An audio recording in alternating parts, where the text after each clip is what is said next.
কথাটো হ'ল এই মানুহজনৰ ছোৱালীজনী আজি 1 বছৰৰ পৰা প্ৰায় 1 বছৰৰ পৰাই অসুস্থ আৰু মানুহজনে দিন হাজিৰা কৰি কোনোমতে পেট চলাই আছে। এতিয়া তেওঁৰ বাবে অসম্ভৱ হৈ পৰিছে ছোৱালীজনীৰ চিকিৎসাৰ বাবে যথেষ্ট পইচাৰ দৰকাৰ। তথাপিও ৰাইজে অলপ যোনে যিমান পাৰে সহায় সহযোগিতা কৰি ইমান দিনে চলাই নিছে। এতিয়া মানুহজন অক্ষম।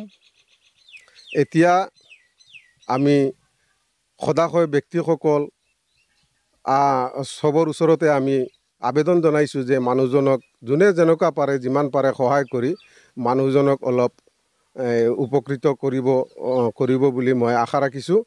আৰু মই লগতে কওঁ এই মানুহজন আজি হাম হস্পিটেল আপোনাৰ গুৱাহাটী GMCতো গৈ আহিছে। মানুহজন অলপ মানে পঢ়া শুনা নথকা মানুহ, গতিকে তেওঁ তাতো সুবিধা পোৱা নাই। যথেষ্ট পইচা খৰচ হৈছে, হামত গৈছে। মোৰ ছোৱালীটো 1 বছৰৰ পৰা বেমাৰ হৈ আছে।